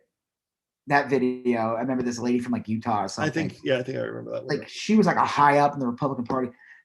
That's a fucking Karen, and that woman's an asshole, and she should be prosecuted. But then you see like some of these other videos where the woman's just there's somewhere it's clearly a mental illness or something. Yeah, there's something mentally wrong with them, and like this isn't funny. Like this is like bullying. This is cruel. I mean, like, yeah, I don't think this woman would be my friend, but she needs help. Yeah. Like this. Let me see if I could find. Oh, Ethan Klein had from H3H3 had a really good tweet. This was like, he must have like, real social control is convincing 100 million people not to get a free, safe, life-saving vaccine. If you can be convinced of that, you can be convinced of anything. Yeah. That's true. Hey, look, I'll say this to him. I would say they already were convinced. A lot of these people thought, and still to this day think, that there's a underground sex ring run in a basement that doesn't exist in a pizza place that has no basement. Well, by Hillary Clinton. Yeah. If you could get them to believe that, you could definitely get them to believe that the protein RNA spikes on the back. I love when they start repeating like scientific stuff, and I'm just like, you have no idea what you're talking about. Yeah. I'll tell you the thing, and you said this earlier, not like in this context, but the thing that is problematic for me, or the thing that's like the more difficult question, is the 25-year-old who's vaccinated and doesn't have a kid or a wife or a husband or whatever. And they're like, you know what? I got vaccinated. I wash my hands regularly. I don't want to wear a mask anymore. That's a tougher thing to combat, because you're dealing with someone who was willing to wear a mask previously and then got vaccinated and thinks that they're, young and healthy, and then it's like, but if they were willing to wear the mask to begin with, and they went and got vaccinated, I don't think they'll be like, and but I know. I'm just saying, like that. It's pretty easy to talk about the extremes. Like those are pretty easy to talk about. The person who doesn't want to get vaccinated, doesn't want to wear a mask, and thinks doesn't give a shit, doesn't want their kids to wear a mask, go to school board meetings and flip the fuck out. At our area, they don't give a shit. Our area, like, we'll get into that in a second, but I saw like a school board meeting and one where there is a mask mandate, and this woman's like screaming about a revote. It's like, bitch, you lost. Revote. Right. So clearly they voted on it. You're outnumbered. They want masks. She's like, she's got her kids and she's flipping out. She's like going insane. Yeah. Like, that's an easy one. Like you look at that person, you're like, they're dragging the world down. But I do find it more difficult, like, to look at like a 25-year-old kid who's been vaccinated and they want to go into Apple. But they want to go to they don't want to wear a mask when they run into 7-Eleven or whatever. You want to go on a date? Like yeah, I'm just saying that eventually it's going to get to that point, and I do admit there's some nuance there, but that's when we talk about this stuff, we don't talk about that person in general.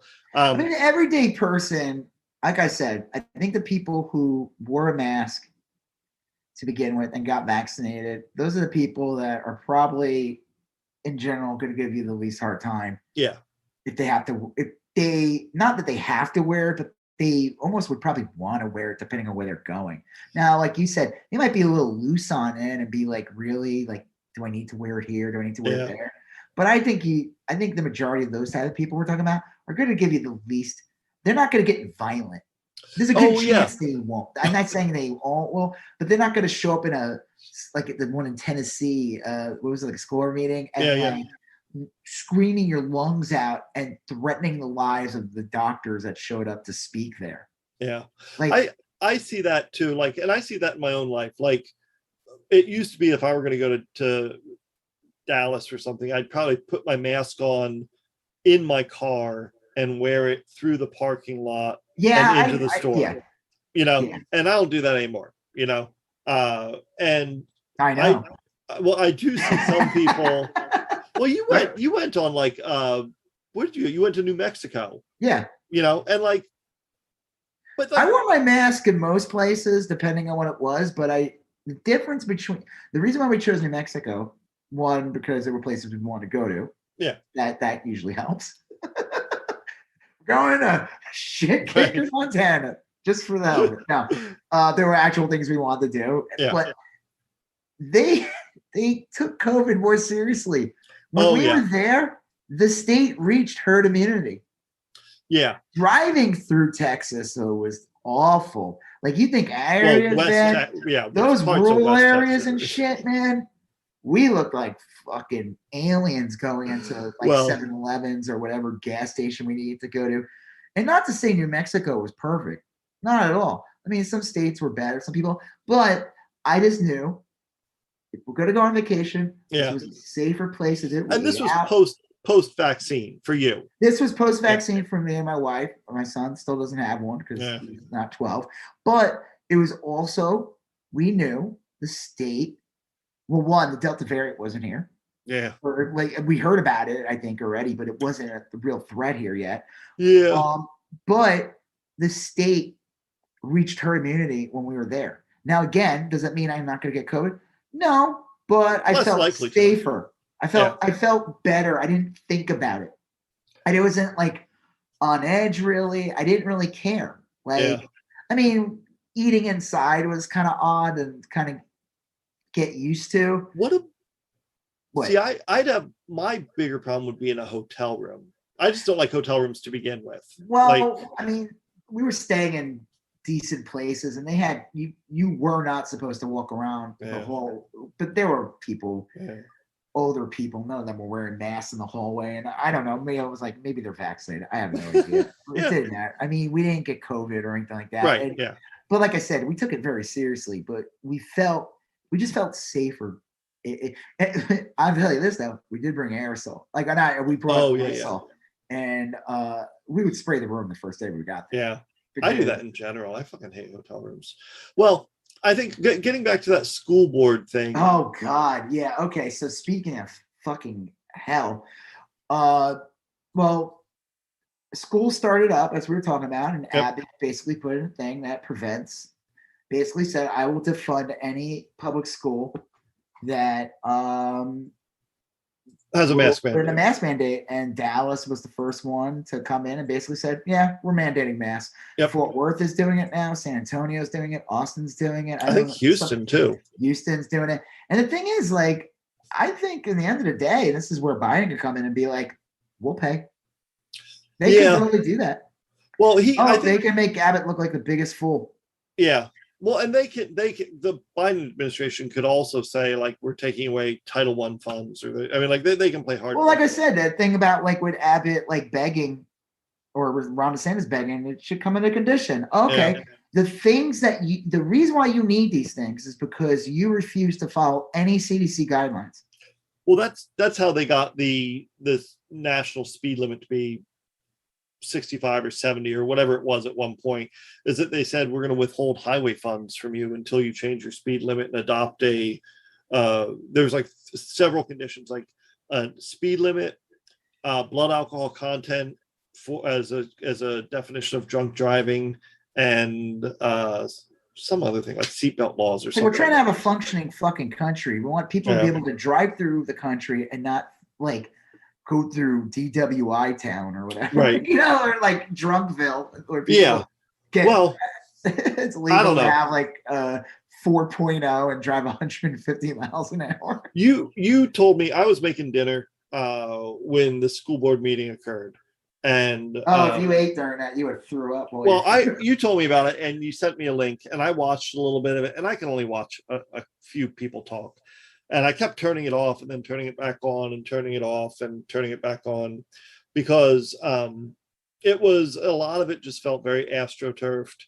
And a lot of it was it's the Texas Tea Party, which is the TTP. We talked about them. And some of these people were just like, they were purposefully like, they were just wrong. They were real wrong. And it was, I think my biggest gripe was that the school board sat there and took the word of a physician and the word of a conspiracy blogger equally, and then said to them, we're not gonna allow masks in the school. Well, they didn't even do that, and that kind of pissed me off. They just said we're doing what the governor wants. Right. They wouldn't say, I don't know what I wanted from them exactly. They literally took no consideration to anything. They took no position. They just said, well, they took a position in that you could tell they were definitely more sensitive to the Tea Party people. Oh yeah.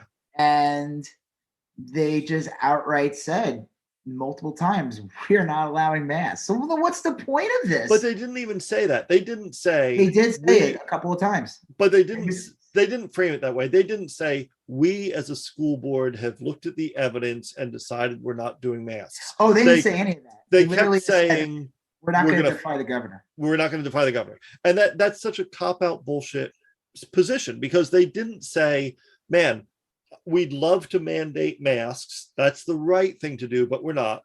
Or they didn't say masks are stupid and we're not going to They just took this chicken shit bullshit, like, oh, what are we to do? Well, it's worse. It's chicken. It's awful because they're taking a horrible position and they're being chicken about it. Yeah. Like, they're not. I would prefer like Tracy Scott Miller to say like, yeah, I agree because I'm covered in Jesus' blood or something. They're not. I'd be like, that was it. They wouldn't take responsibility for the decision.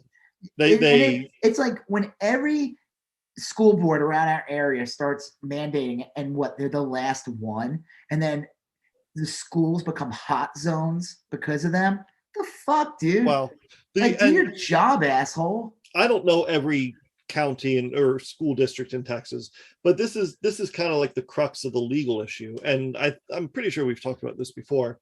There may be some school districts in like Armadillo Balls, West Texas, that my favorite town. Yes, that for Armadillo Balls. That maybe they don't need a mask mandate. Maybe they got schools with like 8 kids in them, or 6, maybe it's just different there. I don't know. I don't live there. I don't live in Armadillo Balls. So, but like for the governor to say, and this is so fucked up because the Republicans' whole shtick in life has been local control for so many years. Yeah, but I'm pretty sure I said this before during the podcast, right? Yeah. That usually a lot of it was always racist. A response to the Civil Rights Act. But for the governor to say what works in Armadillo Balls will also work in Houston, the 4th largest city in our country. And the thing is, like, we're not Armadillo Balls, but we're not in an unpopulated place. We need the same mask mandate that like Dallas has. There's a lot of people that live here. Oh yeah, no, this is an urban, not urban, like a densely populated suburban area. Yeah, that feeds right into the city. Yeah, no, I would agree that we're probably more like Dallas than armadillo balls. Yes. But the idea that, like, look, if you don't want to do a statewide mask mandate, if you want to leave it up to your local districts, I guess I wouldn't even have a huge problem with that. I think we'd be fucked though. I don't think. We here would be. Yeah. Oh, we'd be fucked. I think there has to be a mandate, or they won't do it. They won't. These guys, like so this school board meeting, they had like these actual physicians and nurses come there. Yeah. And they said our ICUs are filled. It's like basically how the school board meeting where I watched like the video on the phone. Yeah. Any person that wore a mask was not a fire-breathing ghoul. Yeah. And if the person showed up without a mask, they were just like, who cares if you get COVID? Like some of these people were like, you need Jesus the thing. I'm like, what the fuck are you? A lot of it sounds medieval. It's like ridiculous. Yeah, it's ridiculous. Like just drain the blood. Just you need leeches. This one woman's like going on, or they make up these false bullshit claims. I had it. It was no big deal. Yeah. Well, I had it. I got over it. The other thing is like maybe that's true, but none of that matters. Maybe who gives a shit? Unfortunately, I guess unfortunately for us, you are okay. Yeah. For the greater good of society, you're still alive. Or against, I guess, the greater good. It's just, I don't know. It's tough because this is like and smarter people than me have said this, that like the whole shtick of like Trump and Roger Stone and Steve Bannon and Lewandowski and going back to Nixon, that whole group of people has been like to fucking the chaos. They just chaos. They just get rich people richer. I mean, that's really it. But this is the means by which they do it. You make government not work for people, and you institute things in there that hurts the government. So one of the things that Abbott and Ron DeSantis are doing is they're fucking up public schools. Yeah. Like I said, Ted Cruz sends his kid to a $30,000 a year private school. And those kids mask mandate. They have a mask mandate. But public schools are not allowed to. That's insane. Well, we contacted the school board. I got one response, and there was just some response that Tracy Scott Miller didn't respond to me. I asked, what reason do you have why the school should not mandate masks? Yeah. Did you consult a doctor? Did you consult a lawyer? Like, it's like what you were saying too. Where are you getting your information from? Why do you think, like, there's no good reason? They just want to fuck up the public schools. Well, I'll tell you, and this, you're right. A lot of these people come directly from organizations whose sole stated mission is to get rid of public education. But I wrote to every member of the school board. Only one person got back to me, and it was a fine note, but it was like 3 sentences, and it was basically thank you for your concern. Pretty much what I got to. Yeah, but I only got one. I sent out like 7 or 8 emails. I got one back, and I didn't even say mask mandate. I started my letter basically saying like, okay, you can't do the masks. Well, I brought that up too. I said the wisdom of our great governor. Yeah. Let's talk about what you can do. Like, are you doing temperature checks? Are you doing contact tracing? Are you doing any of the things that you're allowed to do? And none of them even took the time to respond to me. I mean, it's like, what are they going to say to you? No. Well, I'll tell you what. You send a fucking form letter. I send an email to Greg Abbott. I get a form letter back immediately. LISG sent out like a letter after that stating what they were doing. And like I said, made me feel a little better. But then when I took my kid to meet the teacher in our school, it made me not feel good at all. Yeah.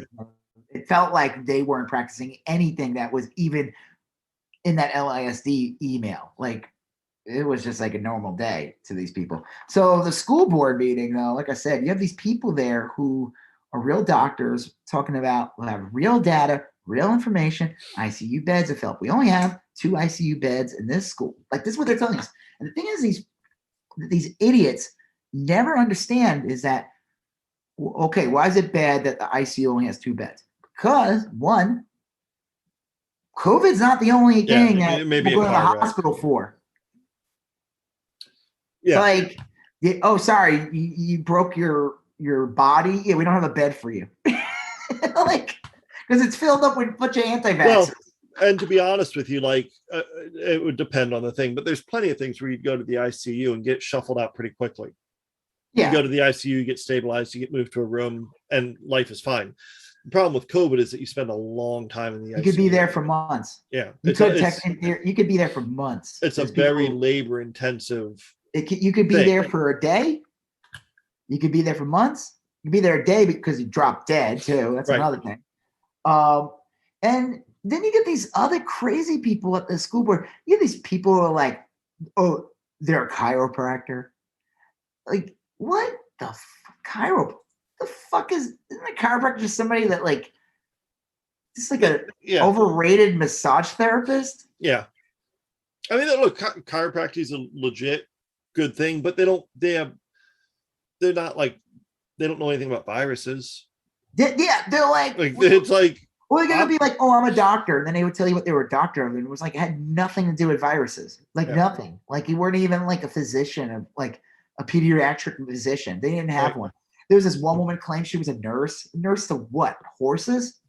Well, a lot of people, like, you can be anywhere from like a registered nurse that has a doctorate in nursing, all the way down to like a CNA, which is essentially like a caregiver. Like I clean this shit, man. You change linens and you maybe take temperatures and stuff like that. They're all nurses, but like they're very different kinds of nurses. One gets paid like $12 an hour and one gets paid like 150 grand a year. I mean, it is ridiculous though. These clowns that were there, and a lot of them were mostly TTP. There was one guy who told the story, and I'm like, you know what? This guy's a motherfucking liar. Oh, yeah. He claims that his son got the vaccine and died. And you could just tell he's telling the story and everything. This man is fucking lying. Lying. He's a liar. It was like I've heard people when they try to say something and they'll be like, oh, well, let me tell you about this. And then you're like, oh no, this is bullshit. Like you're being sold something. And then remember they were like, oh, we're sorry for your loss. Like there's a lot of or didn't it feel like this was the thing that drove me crazy was so you had like a certain amount of time to speak. And I felt like anytime it was a doctor or something, the time flew. But when it was one of these Neanderthals that were speaking, I was like, somebody check this clock.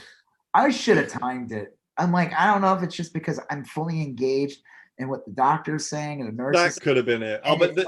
They're talking about real things and real problems, and then you get some jackass in an American flag shirt. I'm not even joking. Yeah. There was this one guy that they would grab the mic like they were in the Blue Collar Comedy Tour. Like this guy's like, no, let me tell you something. Like I was like, oh my god, you got to be kidding me. Let me tell you something. This woman here is 5 feet tall, telling us what to do. Part of it was like almost like a skit. I mean, it was like, dude, you are not that. There's like that one guy in I forgot his name, the Blue Collar Comedy Tour, who was like, he had the cigar in his hand, like the cup of beer. You're not him. Right. Get the fuck out of here. And wasn't it true that some of these people that spoke don't even have kids in the school? Yeah, well, I don't know that for a fact about the school board meeting. I didn't look or check in on that, but I know often if you go to the Facebook group for the school district and you look at the people commenting, it doesn't take much. You click on them and you look at their face and you realize like this motherfucker lives in Utah. There's this one guy who's just like going on and on. His name, I swear, this was what frustrates me more than anything. Guy's name is Pepe Politico. Okay. Right.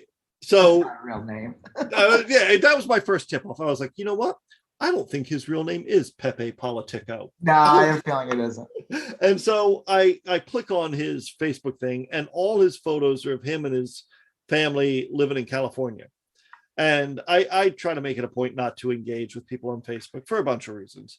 But I did comment on his. I was like, do you live in Texas? And he's like, I would, but I'm not moving there now because of the mask foolishness or whatever. And I'm like, you live in California. You're not using your real name. Like, the one thing you will find about Texas is that, like, nobody wants your shit here. Like even people that are like on the other side, like they wouldn't want, they're, I don't know, it's fucking frustrating. The internet's horrible.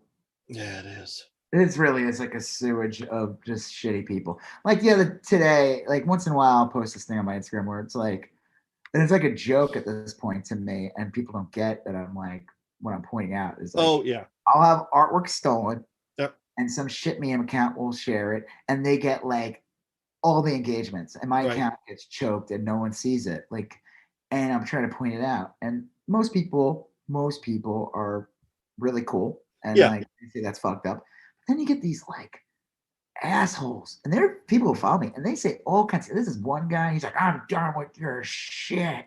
He was going on this like crazy tirade, and I'm like, "Fuck you, dude!" I'm like, "Fuck off!" And he's bought stuff from me in the past. I don't care. I'm like, "You're gonna be a prick to me. I don't care."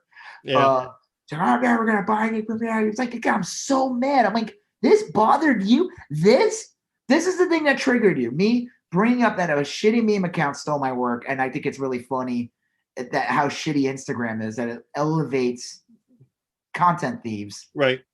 And I'm like, I would hope people, and there's people, artists and stuff that follow me, and so they thanked me for saying stuff. Yeah.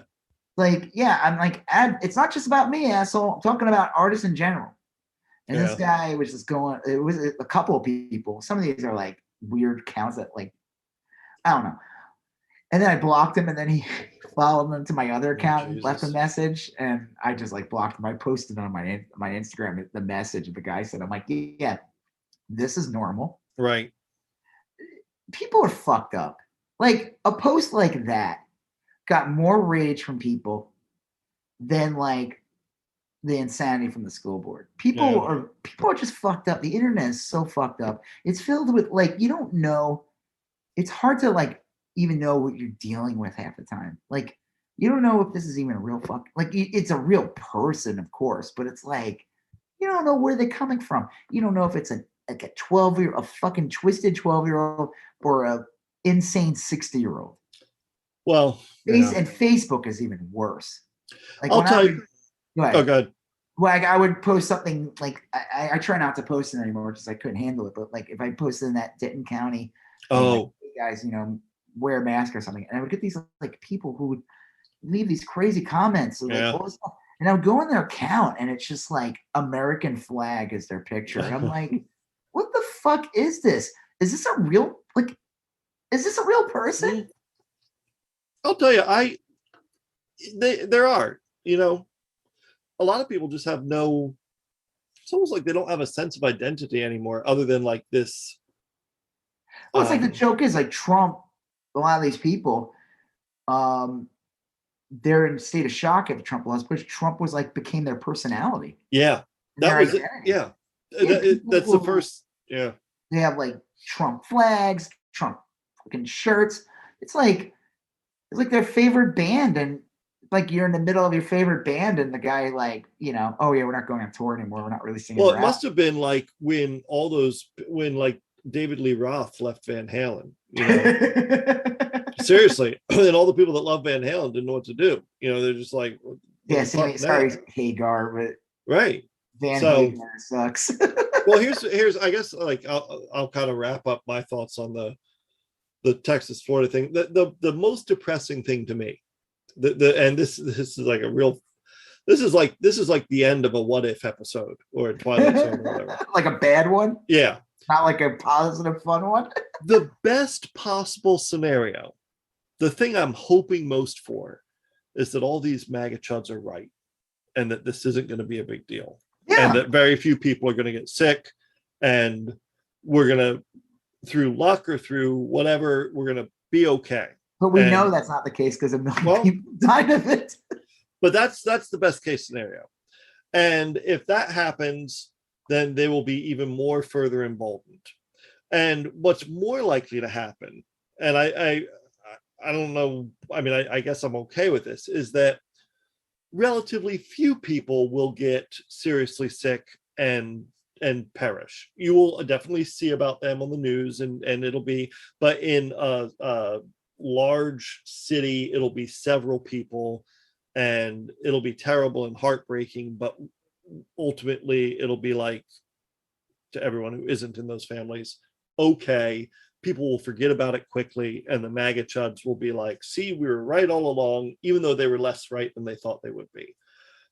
And then, I think it doesn't matter what the outcome is. Like you said, if they're right, they are emboldened. If they're wrong, who cares? They'll still keep doing it. Yeah, They'll always move the goalpost. You know, like one right. of the things anti-vaxxers or the MAGA people say, they'll say, like, it's not FDA approved. Okay, well, actually, it's going to be FDA approved in like a couple weeks. Oh, no, they rushed it. Right. Well, that's like the thing. They're always going to move the goalpost. They're always going to be horrible about whatever it is. They still to this day will say 1 million people didn't die, or no, it was more like 10% of them died. Okay, what happens when 10 million people die? It's still okay that 10% of that 10 million, which is 1 million, were actual COVID. So you're okay with that? You know what I mean? Like, that's disgusting. Well, like, it is, because like if very few people die, they'll crow about it. And then if like a decent number of people die, they'll just say, well, fewer people would have died had you listened to us. See, it was masks all along. You know, I think it's just these people have no empathy. I really do. Like, there was this one person, there was this TikTok account, and they left this like I don't even know where this person stands, whatever.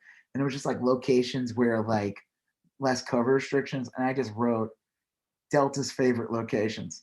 And it, like, every day to this day, I get a couple people, chuds, leaving comments on it. And this one person wrote, oh, it's got a 2%, a 98% chance of being okay, or like whatever. And I wrote them back on it, and I said, that's, so you're okay with 6 million people dying? Because that's kind of like, I mean, I could be wrong. That's kind of like a rough number of what 98%, what is it, like, chance of survival?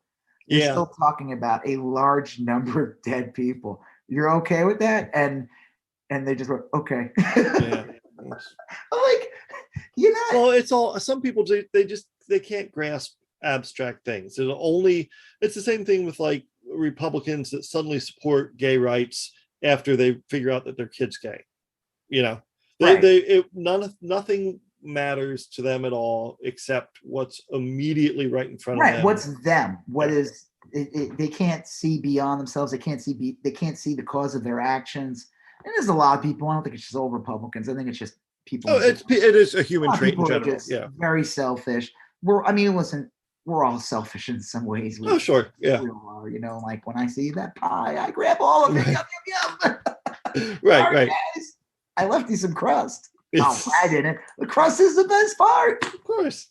Yeah, come on. What the fuck? No, but you know what I mean? Like, everyone, but there's just some people who are just, they can't put two and two together. They can't, you know, like I said, it's like, you know, when you were trying to bring up the thing about the 25-year-old, it's like, yeah, but that person wore the mask and is vaccinated. So I don't think that person's going to, like, there's a good chance that person will probably not care too much if they have to wear a mask again.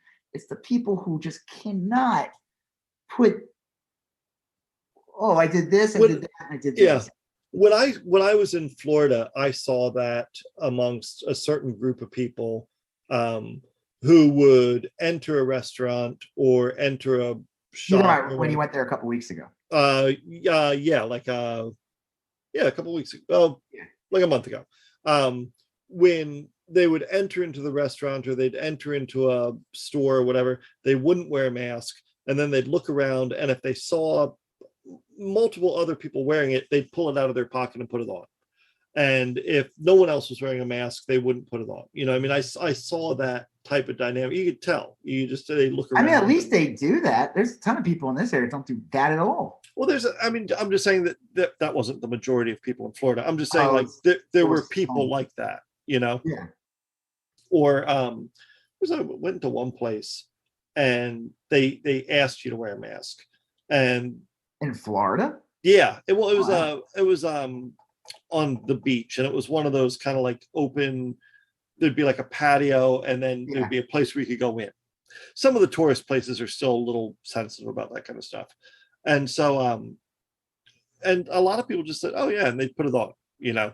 I think of some of it, again, people respond to social control. Yeah. Well, there's people that will just if everyone's wearing a mask, we'll put on. I've seen it happen. I was in a store one time and it was just me and this other person. I was wearing a mask, and then that person put on a mask, and I was like, oh, okay, cool. I mean, like, I feel a little better, but I'm just used to going to a store and I'm wearing a mask, and they're fucking shit. They're not wearing a mask. They don't care. They don't even consider. I mean, fine, don't. I don't care. I mean, I'm vaccinated. I'm wearing it more for my protection, my son's protection at this point. And, and also, I still don't want to get the Delta variant. Yeah.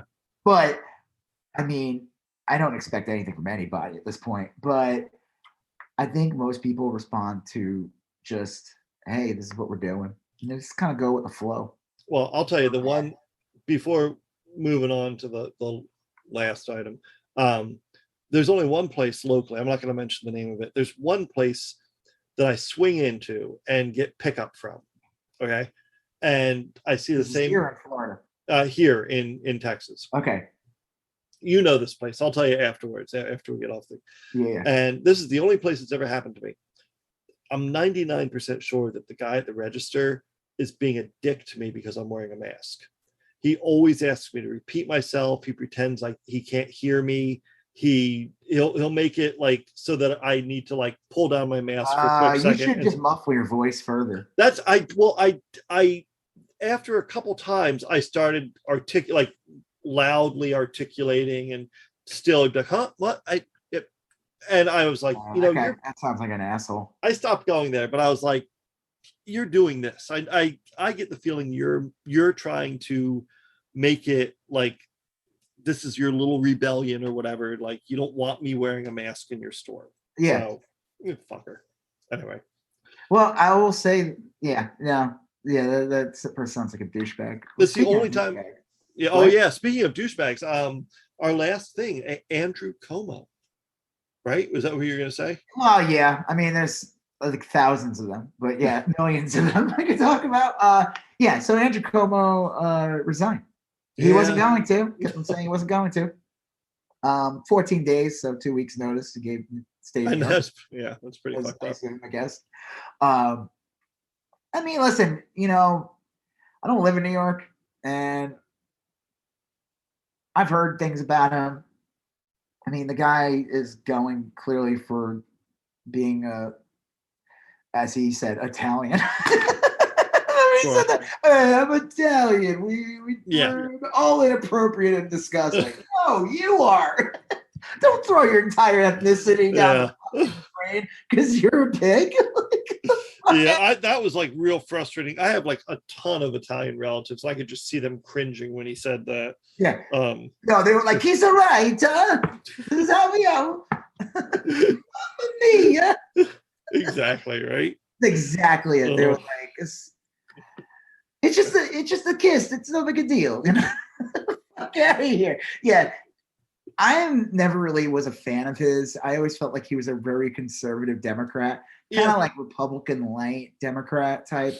I mean, I would clearly take him over Greg Abbott and Ron DeSantis. I know that he handled there's some scandals with the old age homes and stuff. Yeah. But I always love when like the right wing will bring him up, and then they'll bring up like, well, what about the old age homes? And I'll be like, okay, what about them? Like, what's your point of bringing up that? So are you upset about it doesn't being out of control, or are you just doing a whataboutism? Yeah, it never made any sense to me. I remember there's this Fox newscaster, Janice Dean, who wound up blocking me because she used to like fucking, I guess I feel a little bad. Her husband's parents died. Yeah. And so she'd always get on there and bitch about, she's on fucking Fox and Friends. It's just an attack of Democrats. And you're sitting there and you're like, you're going to spend all your time on Twitter attacking someone for not taking the coronavirus seriously. Yeah, you're on Fox. And I was like, you don't get to be on Fox and Friends and have this opinion. You just don't, No, that's bullshit. After I said that like 3 or 4 times, she blocked me. And I was like, oh, okay, sure. Yeah. Talk about, there goes the, what was it? The free market of ideas. Yeah, right. I've been canceled. I've been canceled by big Fox. Yeah. Like, Yeah, exactly. Yeah, this is the only time you take it seriously. Or like now when he resigned, all these like Republicans came out and were like, Lauren Boebert. yeah, Lauren Boebert like straight up said that he was like a creepy perv or something, and it was like, all right. I mean, I guess if you don't know who this woman is and you see that, you'd be like, yeah, she's right. But if you look at her and you realize, like, oh wait, is like undying support to Donald Trump, who is a literal walking, talking like pervert machine, and her husband, did he get arrested? He was arrested. I think they still say allegedly, but the deal was he exposed himself to minor children at a bowling alley. Yeah. He took his schlong out of his pants and showed it to like some 16-year-old girls. So, and I mean, I don't know. I think it's weird that she would only attack the Democratic governor of New York and not say about her husband or her other husband, her daddy, I guess, Trump. I mean, like, I don't want to hear it from these people. You know, I get annoyed like when all the Democrats are like, he needs to resign. He needs to resign. I'm like, you know, why do you guys do this? But like Matt Gaetz gets to like. I mean, I know it's the right thing to do. Of course it is. I get it. I think he should leave because and listen, you know what? I liked his little speech he gave. He said that government can't function if I'm still here. Yeah. You know, hey, listen, I know it's a bunch of bullshit. I know it's a bullshit speech to kind of change the conversation and to shift tone and make it so he's like, hey, look, you know, I want government to work, so that's why I'm leaving. Whatever. Yeah, just whatever it takes. You know what? New York will have its first female governor, which I'm kind of shocked. I hope she's better than him. And you know, I mean, obviously I imagine his political career is dead. I don't think he's ever. You know, he had prospects to run for president. They were like hoping he was going to run in 2020. I mean, it's just odd that like again, here's another Democrat resigning, regardless of you know, and you just see these monsters like you have like Kavanaugh still in the Supreme Court. Yeah. And you have Clarence Thomas in the Supreme Court. Thomas, and you have Matt Gaetz, Jim Jordan, who let you know some guy like molest or rape teenage. I don't know. Never mind like, Trump himself. Yeah, I mean Trump was the biggest pig on the planet. What about Clinton? I don't care. I would do the same. I would say Clinton to fuck off too. Yeah. There was like a great meme or something someone made years ago, and it was like a MAGA guy, and he's like, well, "What about Clinton?" The guy's like, "You could have him. I don't care. It's fine. Like, I want somebody good in there. Like, we didn't like Biden because we're like, hope he comes out with a new shirt design. Yeah, you know, like at his next rally, we're just hoping that like he's better than the fucking Trump. I mean, like." It's just, I would say probably the only president, I would say Democrat wise, when it comes to like cult of personality type stuff, I'd say Obama definitely tapped into that. Sure. By 12, no one gave a shit. They just voted for him. But yeah. I mean, listen, that's a different. He was like and young. You had Bush for 8 years, and we were like in a horrible war. It was the first black president. It was. I mean, there's like a lot of historic significance there. It was I get that being, and I don't think anyone was like super big Obama fans. Like, there were. Okay, perhaps. Static. Like, I sold tons of T-shirts. Good I was super excited. There was the Shepard Fairey poster. That was very popular. I mean, but in a good way. Not in like, here's a new Klan hood that I'm going to sell, which is basically the MAGA hat. You know, like, I don't know. I just, I think there's just like this double standard all the time when it's like, you know, Democrats do the right thing and they like Katie Hill leaves her congressional seat over a scandal that, you know, probably could have been blown over. Well, she was the victim too. She was like, her ex-husband like set her up or something, and she resigns. Matt Gaetz is still there. Yeah. Like, people thought he was going to get arrested soon. Did you see that? Like, supposedly Marjorie Taylor Greene ditched him or something. Yeah, I did see that. Well, they went on this like tour. The tour, the America tour, or whatever. It cost like, I don't know, close to $500,000 or something, and they raised like 50 grand. Yeah, I heard that they raised 60 grand and they ran up a ton of expenses. Oh, you know they would. Come on. Yeah. I don't know. I mean, like I said, I'm glad that Como resigned, because it's just gonna get worse. But I'm just sitting here in a state where the governor is like, okay, if kids end up in the ICU, and I'm just like, I could care less about the Como thing. I'm like, right, that's not high on my radar. Like I don't live in New York so anymore. I haven't lived there in over a decade. You know, when I was there, we had fucking Pataki and Bloomberg. You know, like, yeah. I don't know. There seems to be issues with Democratic governors in New York over the years. Like we had, what's his face? Crap, he got kicked out a couple of months in 2006, and it was a total Roger Stone screw job. Talking about Elliot. Yeah, Spitzer. Yeah. Like, and he was like, supposedly, like this guy was like a crusader against like Wall Street corruption. Yeah, he was the real deal, and he just, I mean, like, I'm not saying it's good, but I think he just visited prostitutes. You know, I mean, like, well, Roger Stone was working with a madam, and they set him up.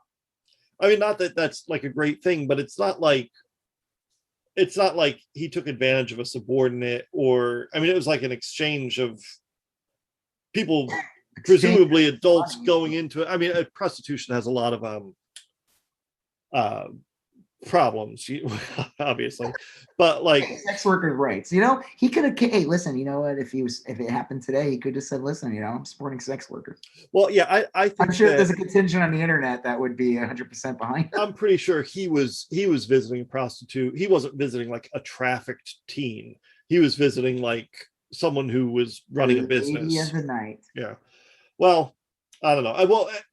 I guess we can wrap it up. But yeah, I mean, there was some other things I want to talk about. I'll just save for another time. I was going to bring up like Rogan with COVID, but we'll have our work cut out for us next week, because I think what is it, this Saturday it's scheduled? Trump is getting reinstated. So I forgot.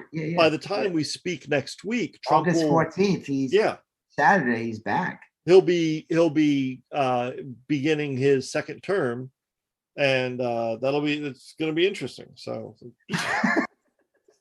I'm sure we'll have a lot to talk about. What happens when like he doesn't get back in?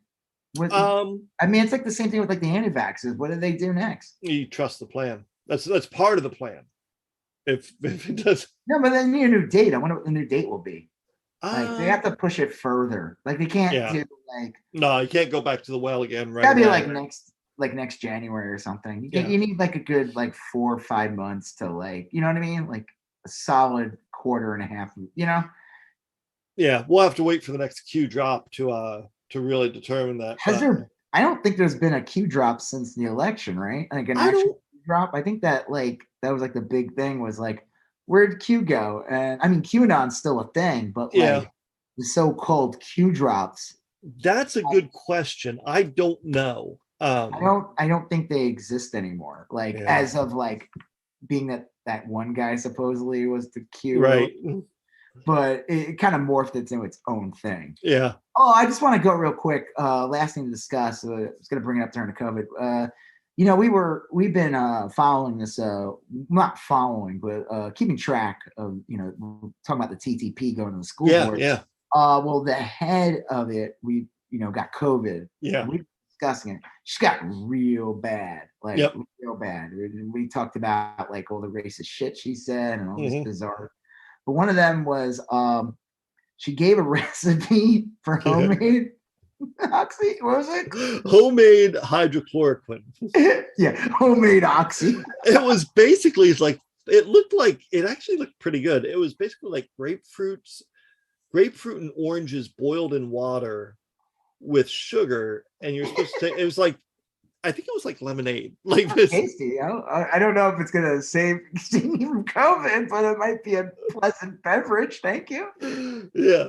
Like this one person, I reposted on my Twitter accounts, and here's the racist leader of the hate group TDP giving you a homemade This person wrote, "What the fuck, man? Who has time to rind and simmer or whatever? Just go get the goddamn shot already." So fucking bizarre. Whoever's like this, like, go fucking Jamba Juice. Yeah, right. And a scoop of peanut butter, a protein and fiber power boost. Well, this woman's like been fucking obliterated for like 3 weeks. She says like she can only stay awake for like 10 minutes at a time. And she still won't get vaccinated. She still says don't get vaccinated. And yeah, and then she gives this long post. She's like, all in all, even though I only have the energy to get through like 70 of the 88 words I recite every morning, I refuse to believe that masks, vaccines, or social distance, any of that shit's good. Like, what the? Yeah, she's literally dying or whatever, just having a really bad time. With her. A legitimate bad time, and like one that could like have long-term damages. That's COVID leaves long-term damages, and people haven't realized that yet. And she's like still telling older idiots that follow her, don't social distance, don't wear a mask, and definitely don't get the vaccine. You're just like, that's insane. Yeah. Who see, that's like, and I'll wrap this up in like 1 minute. Like all these people dying, all these people, I said like, in the beginning, I was like, maybe some of these people in Iraq, like they'll be like, oh, this person died. We should take this seriously. It's still to this day, it's still going on. Every day you see people dropping dead, and the anti-vaccine stuff, they'll go on my page and they'll say, no, it's actually the people who are vaccinated dying. They're like, yeah. Like, or they'll say something crazy like, yeah, I had an aunt who died, but they don't care. Right. It's stunning. I think, again, it's just, there's a misinformation campaign. There's a lot of dubious people online that suck the empathy out of people. Yeah. Really bad politicians that suck the empathy out of people. It's weird because they're religious, and I would think with religion there would be empathy. That's part of it, right? But that's not the case. No, and a lot of them feel like my reward is not in this planet but the next, or this life but the next. I don't know if we talked about this. I think we talked about this in private. Yeah.